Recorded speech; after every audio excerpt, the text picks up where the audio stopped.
3장 10절부터 18절까지 읽도록 하겠습니다. 요한일서 3장 10절로 18절까지의 말씀 다 같이 합독하도록 하겠습니다. 이러므로 하나님의 자녀들과 마귀의 자녀들이 나타나나니 무릇 의를 행치 아니하는 자나 또는 그 형제를 사랑치 아니하는 자는 하나님께 속하지 아니하니라. 우리가 서로 사랑할지니 이는 너희가 처음부터 들은 소식이라. 가인같이 하지 말라. 저는 악한 자에게 속하여 그 아우를 죽였으니 어찐 연고로 죽였느뇨. 자기 행위는 악하고 그 아우의 행위는 의로움이니라. 형제들아, 세상이 너희를 미워하거든 이상히 여기지 말라.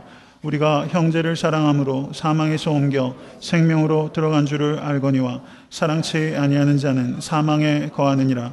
그 형제를 미워하는 자마다 살인하는 자니 살인하는 자마다 영생이 그 속에 거하지 아니하는 것을 너희가 아는 바라. 그가 우리를 위하여 목숨을 버리셨으니 우리가 이로써 사랑을 알고 우리도 형제들을 위하여 목숨을 버리는 것이 마땅하니라. 누가 이 세상 재물을 가지고 형제의 궁핍함을 보고도 도와줄 마음을 막으면 하나님의 사랑이 어찌 그 속에 거할까 보냐. 자녀들아, 우리가 말과 혀로만 사랑하지 말고 오직 행함과 진실함으로 하자. 아멘. 하나님의 말씀입니다. 요한일서 3장 10절을 보시면 모든 사람들은 하나님의 자녀들과 마귀들의 자녀들로 구분된다라고 성경은 분명하게 말씀하고 있습니다.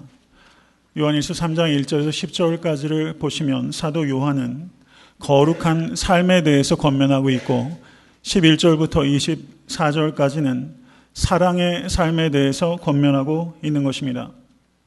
성도가 진심으로 성령으로 말미암아 중생하였는지 그렇지 아니한지에 대해서 객관적인 표지가 두 가지가 있는데 그 첫째는 거룩한 삶이요 그 두 번째는 사랑의 삶이라고 성경은 분명하게 우리에게 가르쳐주고 있는 것입니다. 이것은 사도 요한만의 증거가 아니라 성경 전체의 일관된 가르침이라는 것을 기억하실 수 있게 되기를 바랍니다. 성도의 삶은 그 사람이 진실로 하나님의 자녀인지 아니면 마귀의 자녀인지를 분명하게 나타낼 수밖에 없다라고 성경은 가르치고 있는 것입니다. 예수님께서도 마태복음 7장 16절에서 20절에 이렇게 가르치셨습니다. 그의 열매로 그들을 알지니 가시나무에서 포도를 또는 엉겅퀴에서 무화과를 따겠느냐. 이와 같이 좋은 나무마다 아름다운 열매를 맺고 못된 나무가 나쁜 열매를 맺나니 좋은 나무가 나쁜 열매를 맺을 수 없고 못된 나무가 아름다운 열매를 맺을 수 없느니라. 아름다운 열매를 맺지 아니하는 나무마다 지켜 불에 던지우느니라. 이러므로 그의 열매로 그들을 알리라. 믿으십니까? 여러분, 이 말씀은 무서운 경고의 말씀인 것을 우리는 깊이 생각해야 될 것입니다. 여러분, 그리스도인이라고 말하는 사람들이 많이 있어요. 근데 그리스도인이라고 말하는 것 자체가 그 사람이 모두 그리스도인이라는 뜻은 결코 아닌 것입니다. 그들의 말이 아니라 그들의 삶이 그들이 진정코 그리스도인인지 그리스도인이 아닌지를 증거하는 것이다 라고 성경은 우리에게 가르쳐주고 있는 것입니다. 여기서 여러분과 제가 깊이 유의해야 되는 것은 믿음과 행위의 관계입니다. 어떤 사람도 자신의 행위로 말미암아 구원을 얻을 수 없습니다. 믿으십니까? 인간은 자신의 행위로 말미암아 구원을 얻는 것이 아니라 십자가 위에 예수 그리스도의 행위를 믿음으로 말미암아 값없이 구원을 얻는 것입니다. 믿으십니까? 이것을 복음이라고 하는 것입니다. 이 복음을 진심으로 믿으시는 여러분과 제가 될 수 있게 간절히 바랍니다. 성경은 우리의 삶이 우리를 구원하는 것이 아니라고 말합니다. 그러나 성경은 우리의 삶이 우리가 구원받은 백성이라는 것을 증거한다고 가르치고 있는 것입니다. 거룩한 삶과 사랑의 삶은 구원의 조건이 아니라 구원의 증거로서 나타날 수밖에 없다고 분명하게 우리에게 가르쳐져 있다는 것을 기억하실 수 있게 되기를 바랍니다. 요한일서 3장 3절은 이 사실을 이렇게 말씀합니다. 주를 향하여 이 소망을 가진 자마다 그의 깨끗하신 것 같이 자기를 깨끗하게 하느니라. 아멘. 주를 향하여 이 소망을 가진 자, 이 소망은 마지막 때의 말씀대로 우리 주님께서 이 땅에 재림하실 것입니다. 믿으십니까? 그리고 하나님의 나라 그때 완성되게 될 것입니다.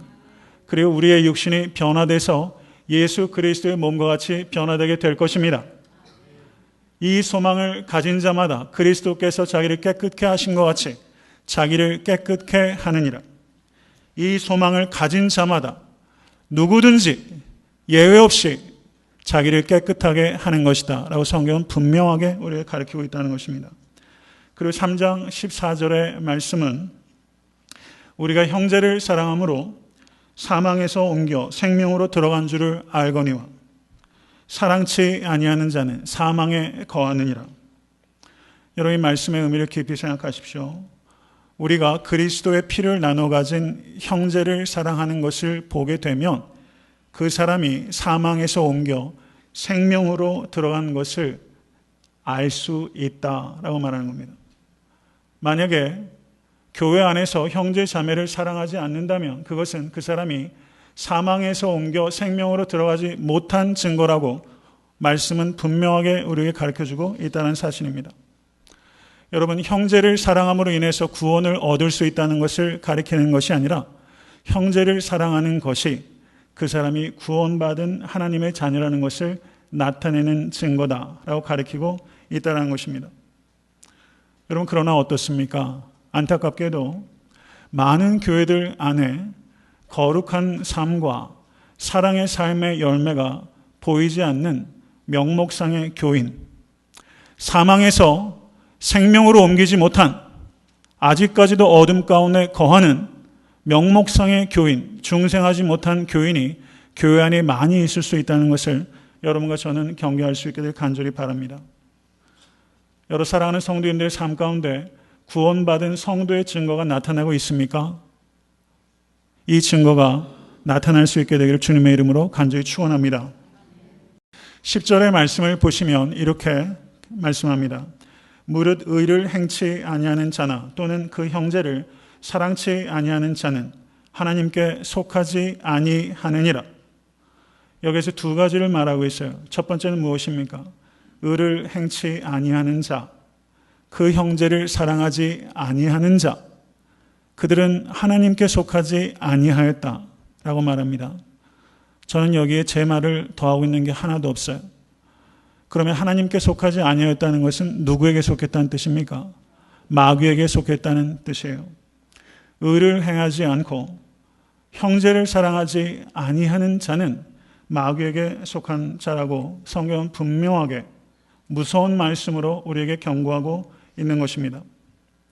사도 요한은 의와 형제 사랑하는 것을 매우 밀접하게 연관시키고 있습니다. 그리스도인의 의는 냉혹하고 무정한 의가 아니라 그리스도인의 의는 형제 사랑으로 나타나는 의라는 것을 사도 요한은 우리에게 가르치고 있는 것입니다. 그리스도인의 의는 차가운 의가 아니라 형제 사랑으로 나타나는 따뜻한 의라는 것을 여러분 감사하실 수 있게 간절히 바랍니다. 여러분, 의가 사랑을 잃어버리면 무감각해지고 사랑이 의를 잃어버리면 무분별해지는 것입니다. 여러분, 마가복음 2장을 보시면 예수님의 제자들이 안식일에 배가 고파서 이삭을 따서 먹었는데 그때 바리새인들이 뭐라고 합니까? 안식일에 해서는 안 되는 일을 하나이까? 라고 바리새인들이 예수께 와서 질책을 하게 됩니다. 바리새인들의 의는 냉혹한 의예요. 배고픈 자의 그 배고픔을 헤아리지 못하는 사랑을 잃어버린 냉혹한 의가 바로 바리새인들의 의입니다. 그리고 마가복음 3장 1절에서 6절을 보시면 안식일에 예수께서 회당에서 손이 말라진 사람들 고치셨어요. 그때 그들은 손 마른 자의 아픔을 전혀 공감하지 못하고 안식일에 왜 해서는 안 되는 일을 하나이까? 그런 질문을 가지고 예수를 어떻게 죽일고 그들이 의논하였다라고 성경은 말씀하고 있는 것입니다. 여러분, 참된 의는 배고픈 자와 그리고 병든 자를 살피는 형제 사랑으로 나타나는 따뜻한 의일 수밖에 없다는 것을 깊이 생각하시는 여러분과 제가 될 수 있게 되기를 주님의 이름으로 간절히 축원합니다. 11절부터 16절까지의 요지는 저를 따라하십시오.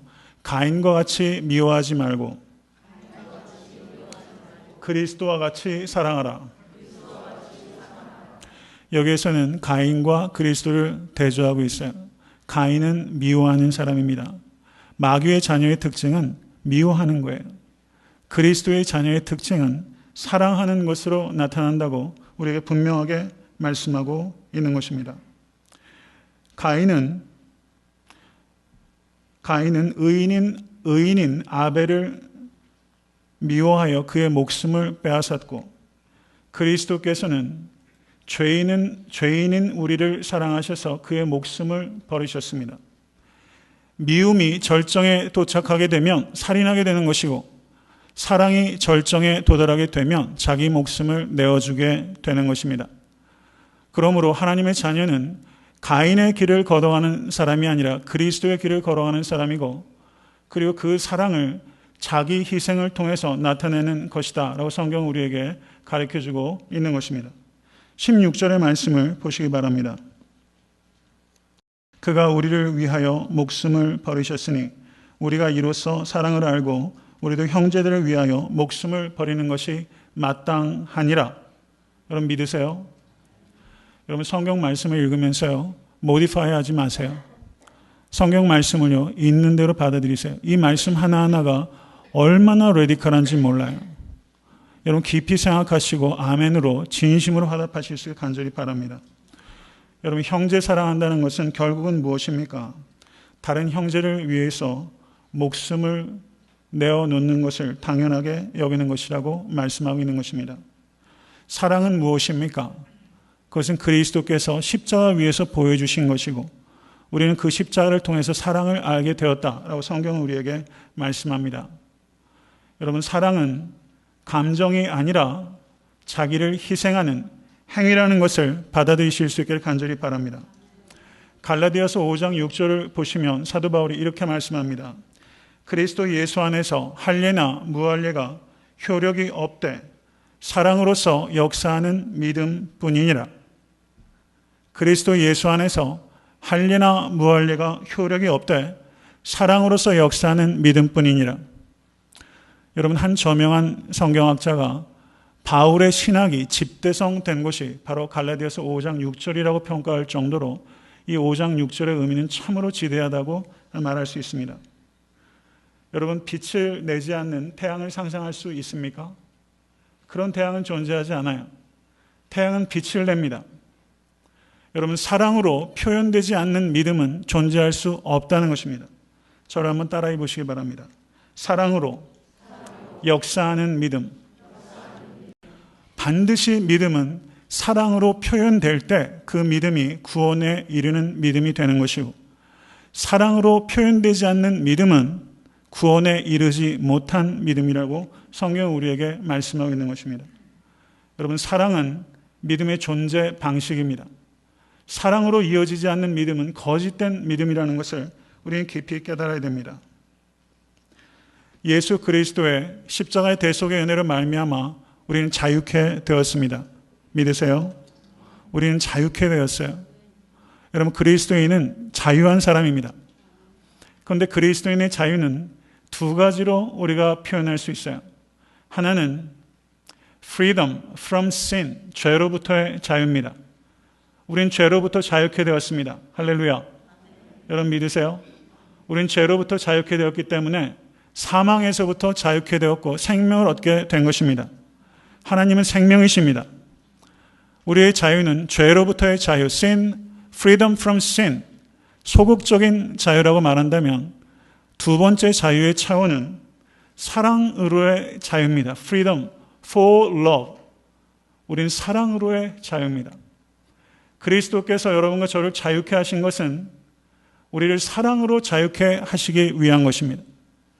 그리스도께서 자유케 하신 그 자유를 육체의 방종의 기회로 삼지 않으시고 다른 사람을 섬기는 사랑의 기회로 승화시키는 여러분과 제가 될 수 있게 되기를 주님의 이름으로 간절히 축원합니다.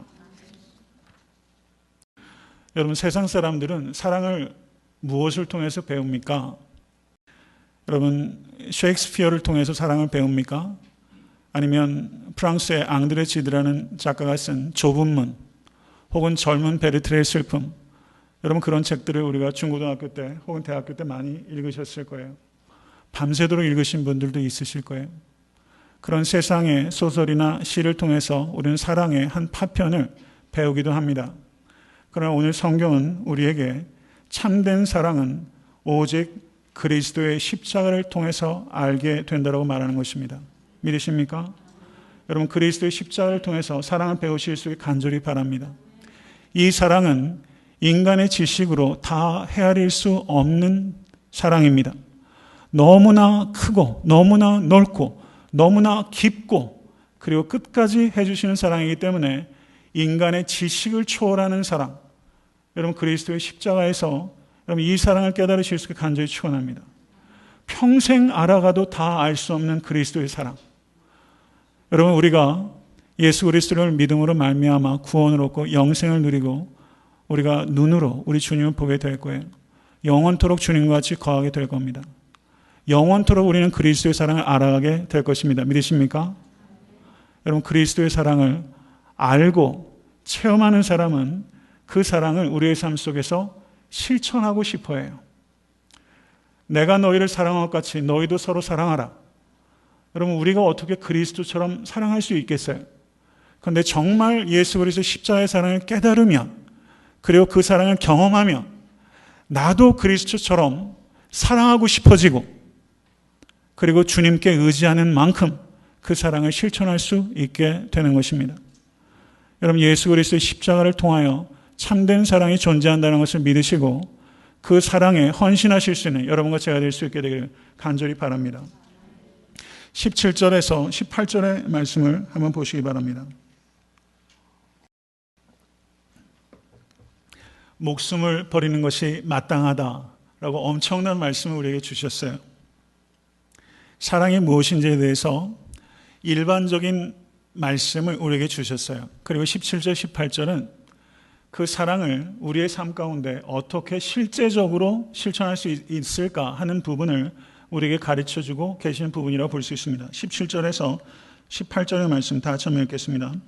누가 이 세상 재물을 가지고 형제의 궁핍함을 보고도 도와줄 마음을 막으면 하나님의 사랑이 어찌 그 속에 거할까 보냐. 자녀들아 우리가 말과 혀로만 사랑하지 말고 오직 행함과 진실함으로 하자라고 말씀하세요. 사랑은 항상 말과 혀로만 하기가 쉽다는 것을 우리에게 경고하고 있는 말씀입니다.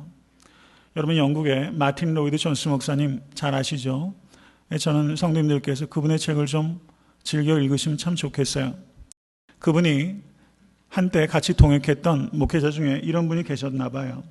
그분은 항상 열렬하게 자기는 peace lover, 자기는 평화를 사랑하는 사람이라고 늘 이야기하고 다니시면서 이렇게 연설하곤 하셨다는 겁니다. 자신은 평화를 위하여 죽을 수도 있으며 적들을 사랑합시다 라는 취지로 이 목사님께서 연설을 하시곤 하셨대요. 그런데 하루는 마틴 로이드 존스 목사님께서 그분에게 그렇게 말씀하셨다는 겁니다. 적들을 사랑하자고 말하기 전에 형제들을 사랑해야 한다는 것을 기억하시기 바랍니다 라고 말했다는 거예요. 여러분 이 의미를 깊이 생각하세요. 우리가 멀리 있는 적들을 사랑하자고 말하면서 가까이 있는 형제들을 사랑하지 못하는 모순 가운데 빠질 때가 많이 있다는 것입니다. 원수들을 사랑하자고 말하면서 사랑의 감정에 도취해요. 사랑의 이상에 도취해요. 그러면서 내 곁에 있는 형제 자매들을 사랑하는 데 소홀하고 그들의 필요를 채우는 데 무감각할 수 있다는 것을 성경은 우리에게 경고하고 있고 마틴 로이드 존스 목사님도 동역자에게 그것을 날카롭게 지적한 것이라는 것입니다. 여러분 밖에 나가서 전도하시고 선교하시다 보면 여러분 전도가 잘 됩니까? 안 됩니까? 전도가 잘 혹시 되는지 안 되는지도 모르고 계신 거 아니세요? 여러분 전도가 잘 안 돼요. 여러분 안 되는 이유를 우리가 여러 가지 생각할 수 있어요. 그런데 전도가 안 되는 이유는 어떤 방법론이 없어서 안 되는 게 아니에요. 전도가 잘 안 되는 가장 치명적인 이유 가운데 하나는 원수를 사랑하라는 메시지를 증거하면서 우리가 교회 안에 있는 형제 자매들조차 사랑하지 못하고 있기 때문이에요. 세상 사람들이 이걸 알아요. 사랑의 십자가를 증거하면서 우리는 원수는 고사하고 옆에 있는 형제 자매들조차 사랑하지 않아요. 특별히 이민교회의 가장 심각한 영적 전쟁 가운데 하나는 디비전입니다. 분열의 영이 교회 가운데 가득합니다. 여러분, 사탄은 두 가지 공동체를 무너뜨리라고 하고 있다는 것을 항상 경계하실 수 있기를 간절히 바랍니다. 첫째는 가정이요, 두 번째는 교회입니다. 여러분, 교회는 difference, 차이점을 누리는 공동체가 되고 디비전을 철폐하는 공동체가 되어야 됩니다. 그런데 교회가 차이를 감당하지는 못하고 분열을 조장하는 공동체가 될 때 우리는 원수까지 사랑하신 예수 그리스도의 십자가를 증거할 수 없어요. 여러분, 형제의 사랑에 성공하지 못하면 우리는 십자가의 도를 증거할 수 없다는 것을 여러분 항상 생각하시는 여러분과 제가 될 수 있기를 간절히 바랍니다.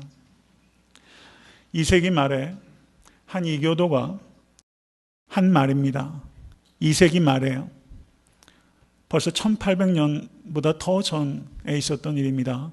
그때 교부 터툴리안이라는 사람이 이 이교도가 한 말을 기록에 남겨놓고 있어요. 그 이야기를 제가 전하겠습니다. 경청하시기 바랍니다. 보라, 이 그리스도인들이 얼마나 서로 사랑하는지를, 그리고 서로를 위해 기꺼이 죽을 각오까지 되어 있는 모습을, 이렇게 이교도가 감탄했던 거예요. 보라, 이 그리스도인들이 서로 얼마나 사랑하는지를. 저는 에탄한테 섬기는 교회 목사로서 저의 간절한 바람이 있다면, 여러분, 우리 교회 밖에 있는 사람들이, 믿지 않는 사람들조차도 보라, 에탄한테 섬기는 교회 성도들이 얼마나 사랑하는지를, 여러분, 이게 우리의 소망이 될 수 있게 간절히 바랍니다. 여러분, 성도가 성도를 진심으로 사랑하면 이것은 강력한 자석이 되어서 세상의 많은 사람들에게 이 사랑의 혁명을 일으킬 수 있다는 것을 여러분과 저는 믿으실 수 있게 간절히 바랍니다. 17절에 사도 요한은 이렇게 말합니다. 누가 이 세상 재물을 가지고 형제의 궁핍함을 보고도 도와줄 마음을 막으면 하나님의 사랑이 어찌 그 속에 거할 거보냐. 여러분, 기독교의 영성은 물질과 무관한 영성이 아니라 기독교의 영성은 물질과 매우 밀접한 관련이 있다는 것을 여러분 반드시 기억해야 됩니다. 물질과 밀접한 연관이 있는 영성이에요. 예수님께서는 이 물질에 대해서 많이 설교하셨어요. 돈이 어디에 쓰기 있는가?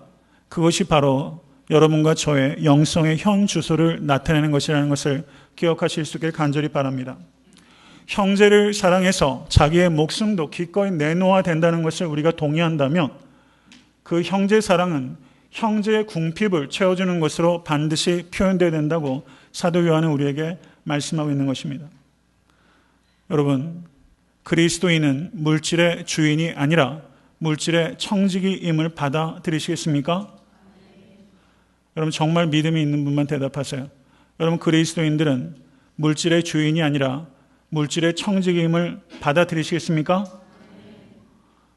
여러분, 그걸 정말 받아들이시면 여러분의 삶에 혁명이 일어나게 될 거예요.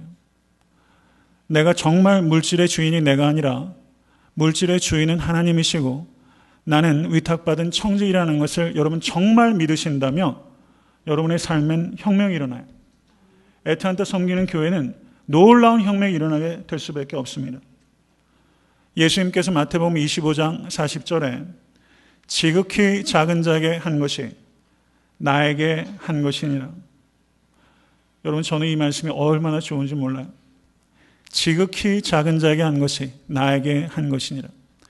여러분, 세상의 어떤 신도 이렇게 말하지 않아요. 지극히 작은 자에게 대하는 너의 태도가 곧 나에게 대하는 너의 태도라고 우리 주님께서 가르쳐주고 계신 것입니다. 여러분, 에탄한테 섬기는 교회에서 지극히 작은 자 한 사람, 그분을 대하는 여러분의 태도가 바로 예수님을 대하는 여러분의 태도와 동일하다라고 주님께서 말씀하고 계시는 것입니다. 여러분, 지극히 작은 자에게 우리가 그들의 궁핍을 채워야 될 의무가 우리에게 있음을 받아들이십니까? 그러면 지극히 작은 자는 예수와 동일하신 분이기 때문에 우리가 그분에게 물질로 궁핍을 채우는 것은 우리가 내 것을 가지고 그를 돕는 것이 아니라 주님의 것을 가지고 주님께 되돌려 드리는 것입니다. 믿으십니까? 원주인에게로 되돌아가는 거예요. 그렇기 때문에 우리가 형제의 궁핍을 채우면서 자기를 과시한다는 것은 있을 수가 없어요. 자기를 자랑할 수 없습니다. 그리고 내가 무엇인가 선한 일을 했다라는 그런 의식조차 다 내려놓으실 수 있게 간절히 바랍니다. 그것은 성도가 마땅히 해야 될 일이라고 성경 우리에게 말씀하고 있는 것입니다. 우리는 하나님의 은혜로 값없이 구원을 얻은 사람입니다. 믿으세요? 이것이 복음입니다. 값없이 은혜로 내가 구원받았다는 것을 진심으로 믿는 사람은 값없이 우리의 물질로 곤광 가운데 형제의 궁핍을 채우게 되는 것입니다. 여러분, 오늘 설교의 제목이 30불이에요. 여러분, 설교 제목이 좀 왜 30불인지 좀 궁금하지 않으셨습니까? 그 지난주에 설교 제목이 뭡니까? It is well with my soul. 찬송가 470장 찬송의 배경에 대해서 말씀을 드렸고, 제가 어떤 그 일리노이의 한 분이 저에게 주황색 그 표지 안에 그 CD를 하나 보내셨다고 말씀을 드렸잖아요. 그래서 H.G. 스패포드의 교수의 그 아들과 4명의 딸을 잃어버린, 여러분, 그런 거친 사자와 같은 하나님의 역사를 그가 어떻게 하나님께 찬송시를 드렸는지를 제가 그 배경을 말씀을 드렸어요. 그 찬송시를 작곡한 사람이 오늘 소개하고자 하는 그 필립 폴 블리스입니다. 그 CD의 2번째 트랙에 그 이야기가 적혀 있었어요. 제가 오늘 필립 폴 블리스의 인생에 대해서 간략하게 여러분들과 소개하고자 합니다. 찬송가 470장을 작곡한 필립 폴 블리스는 1838년 7월 9일에 펜실바니아의 통나무 집에서 태어났습니다. 지독하게 가난한 가정에 태어났기 때문에 정규적인 교육을 받을 수가 없었고, 아주 어려서부터 농장과 벌목장에서 노동을 해야만 됐습니다. 그러던 이 블리스가 난생 처음 피아노 소리를 들은 것이 그의 나이 10살 때 피아노 소리를 처음 들었대요. 근데 음악에 아주 천재적인 소질을 보였다고 합니다. 그렇지만 그는 11살 때 집을 떠날 수밖에 없었습니다. 그리고 생계를 스스로 책임져야 됐고, 그리고 한 달에 단 9불을 받으면서 벌목장과 제재소에서 노동을 했다는 것입니다.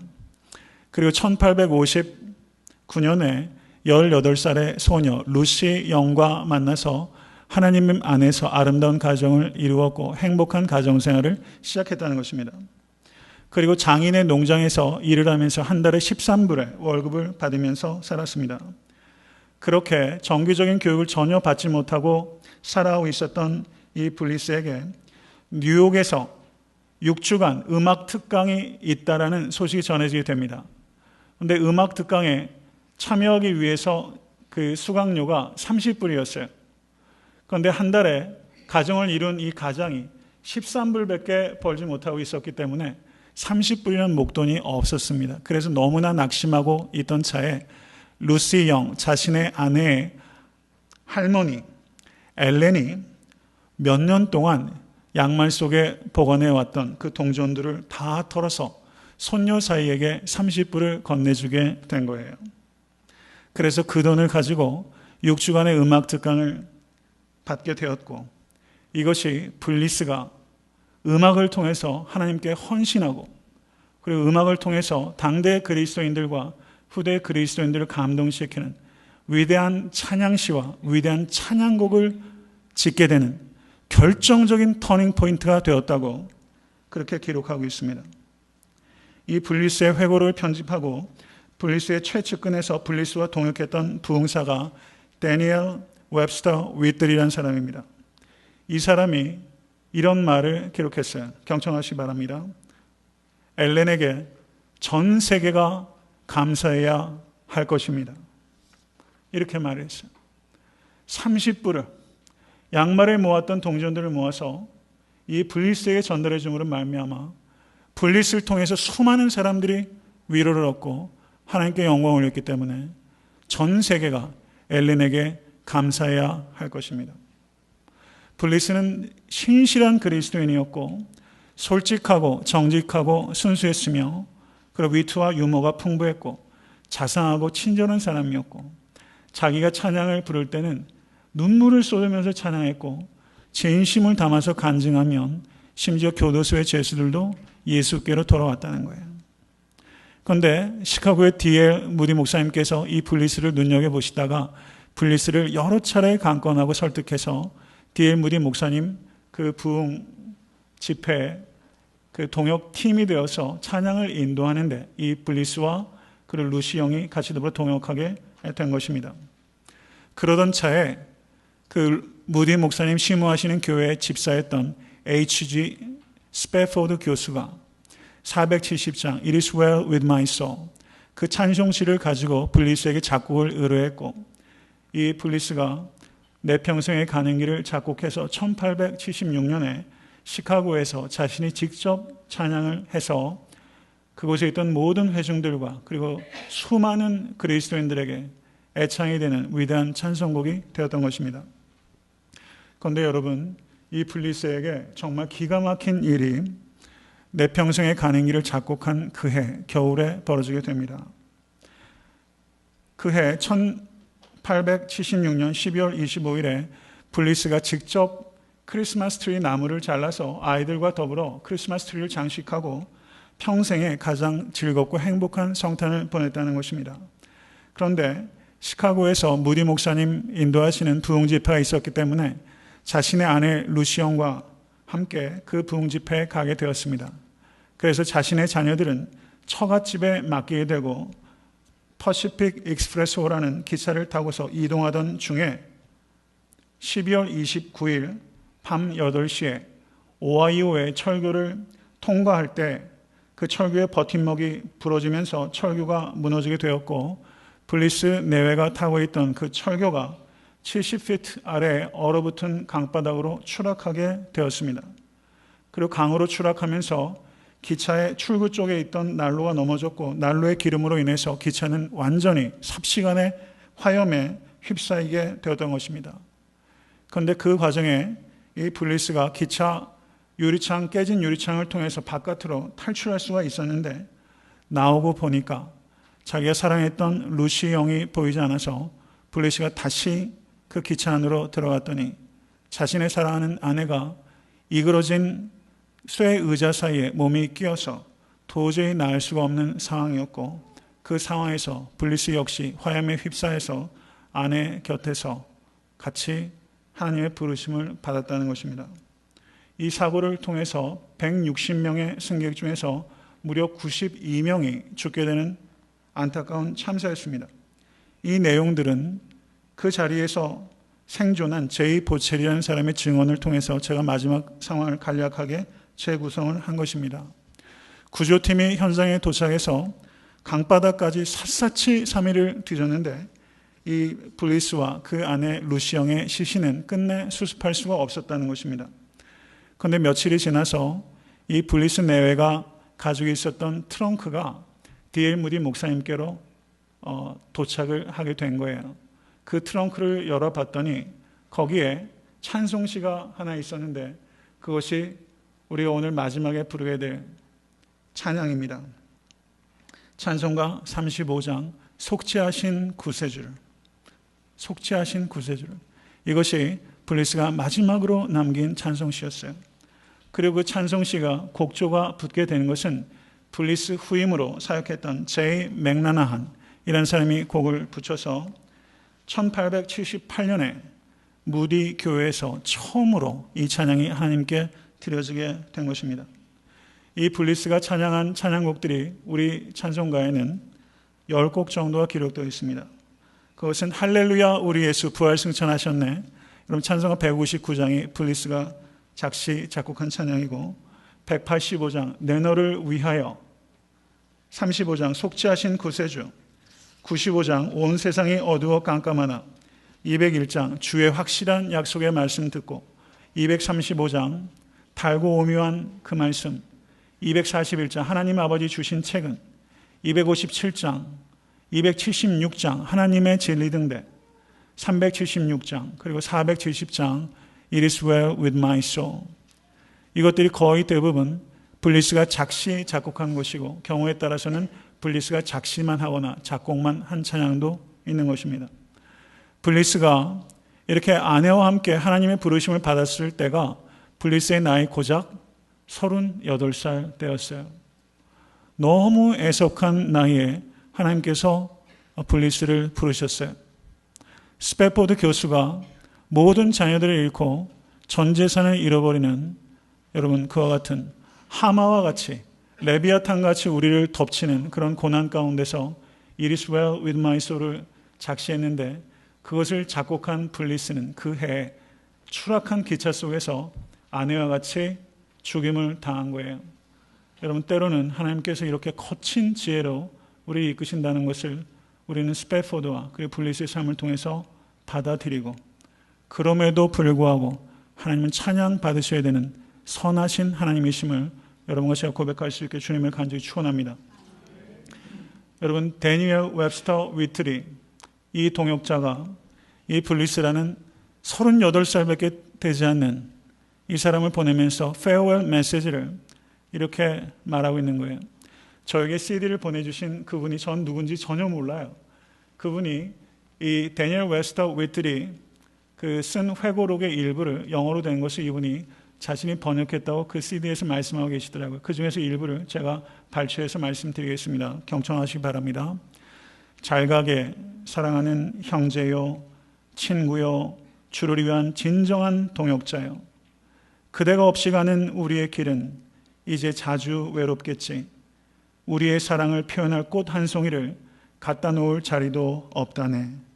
머지않아 강 건너편에서 우리 다시 만나서 우리 죄를 대속하신 구세주를 만날 때, 그때는 우리들의 찬양을 분명 그대가 인도해 주겠지 라고 페어웰 메시지를 데니엘 웹스터 위트리 이렇게 말하고 있는 것입니다.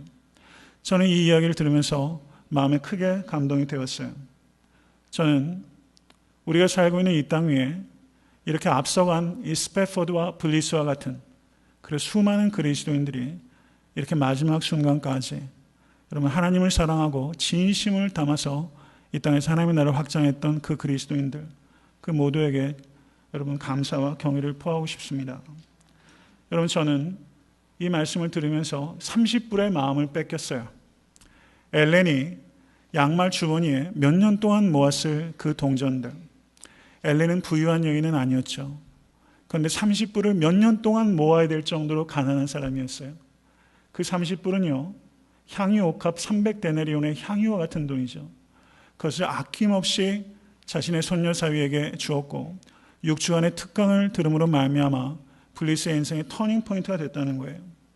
저는 오늘 성경 말씀에 중생한 성도는 형제 사랑을 하는 것이 마땅한 일이며, 그 형제 사랑은 자신의 주머니를 비워 형제의 필요를 채우는 것으로 나타날 수밖에 없다고 우리에게 말씀하셨습니다. 여러분, 애타한테 섬기는 교회는 30불을 주는 교회가 되어야만 되는 것입니다. 여러분, 그리스도인은 금욕주의자처럼 칙칙하게 살아도 안 되고 쾌락주의자처럼 사치하게 살아도 안 되는 것입니다. 여러분, 저를 따라하십시오. 검소하고 관대한 삶.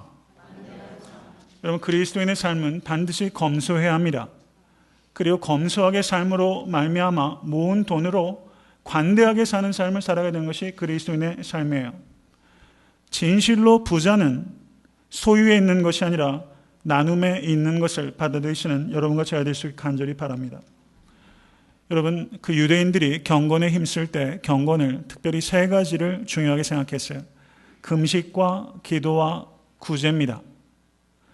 마태복음 6장에서도 이 세 가지를 가리키세요. 기도는 하나님께로 열린 창이고, 금식은 자기 부인이라는 자기에게로 열린 창이고, 구제는 이웃을 향해서 열린 창입니다. 여러분, 이 세 가지 창문이 여러분의 삶 가운데 열릴 수 있게 간절히 축원합니다. 유대인들은 구제를 매우 중요하게 생각했는데, 구제는 돈이 있는 사람만 하는 것이 아니라 심지어 구제 받는 사람조차 구제해야 된다고 유대인들은 가르쳤던 것입니다. 이것은 매우 바른 가르침이라고 생각합니다. 여러분, 구제에 힘쓰실 수 있게 되기를 간절히 바랍니다. 여러분, 청지기로서 나에게 주신 물질이 내 소유가 아니라 나에게 위탁된, 나는 청지기라는 것을 받아들인다면, 여러분, 형제의 가난과 이웃의 가난에 대해서 우리는 관심을 가져야 되고, 그리고 책임을 가져야만 되는 것입니다. 여러분, 주기도문에서 우리가 기도할 때 우리에게 일용할 양식을 주옵시고 라고 우리는 기도하고 있습니다. 여러분, 이 의미를 깊이 생각하실 수 있게 간절히 바랍니다. 이것은 나를 위하여 기도할 때 일용할 양식 이상을 구하지 않겠다는 겁니다. 일용할 양식 이상을 나에게 주신 것은 우리 형제와 이웃에게 그 잉여의 것들을 그들을 위해서 쓰겠다는 다짐이 우리에게 일용할 양식을 주옵시고 라는 기도 가운데 있는 것입니다.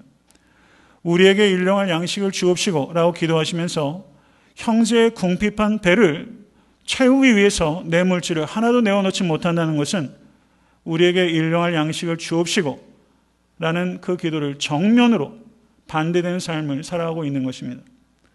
여러분, 주기도문은 매우 위험한 기도입니다. 우리에게 일용할 양식을 주옵시고. 여러분, 4세기에 교부 바실리우스라는 사람이 있었습니다. 이 사람이 이렇게 말을 했어요. 경청하세요. 여러분의 집에서 썩고 있는 그 빵은 굶주린 이들의 것입니다. 여러분의 침대 아래 곰팡내를 풍기고 있는 그 신발은 신발 없는 이들의 것입니다. 여러분의 옷장에 쌓여있는 그 옷은 헐벗은 이들의 것입니다. 여러분의 근고에서 값이 떨어지고 있는 그 돈은 가난한 이들의 것입니다. 라고 말씀한 것입니다.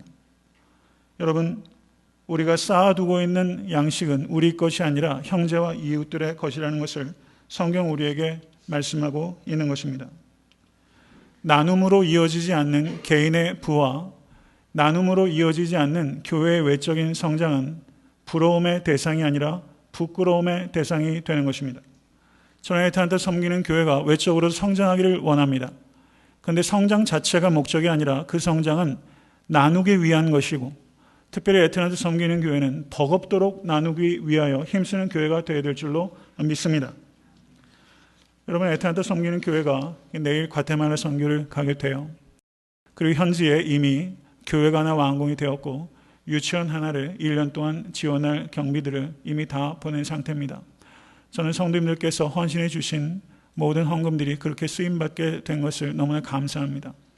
그리고 이번에 단기 선교팀이 가서도 저희가 그곳을 위하여 섬기는 마음으로 종의 모습을 가지고 선교를 감당해야 될 것입니다.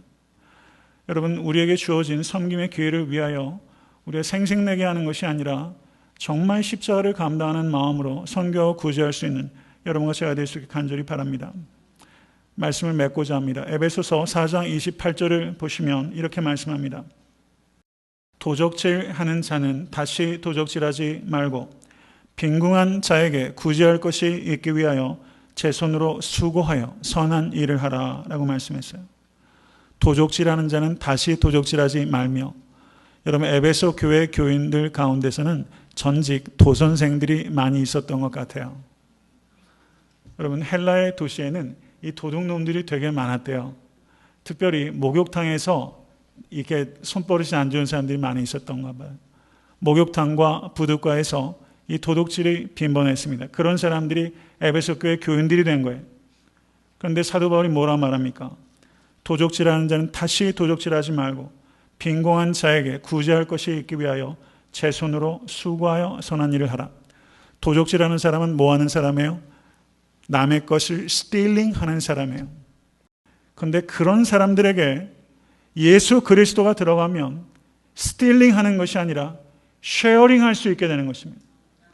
다른 사람들 것을 스틸링해서 자기 배를 채우던 사람이 자기가 수고하여 자기의 것을 쉐어링해서 다른 사람의 배를 채우는 삶으로 살 수 있게 되는 변화가 우리 주 예수 그리스도로 말미암아 나타날 수밖에 없다라고 성경 우리에게 말씀하고 있는 것입니다. 여러분, 열심히 수고하는 목표가 뭐예요? 다른 사람에게 주기 위함이에요. 우리가 성공해야 되는 이유가 뭐예요?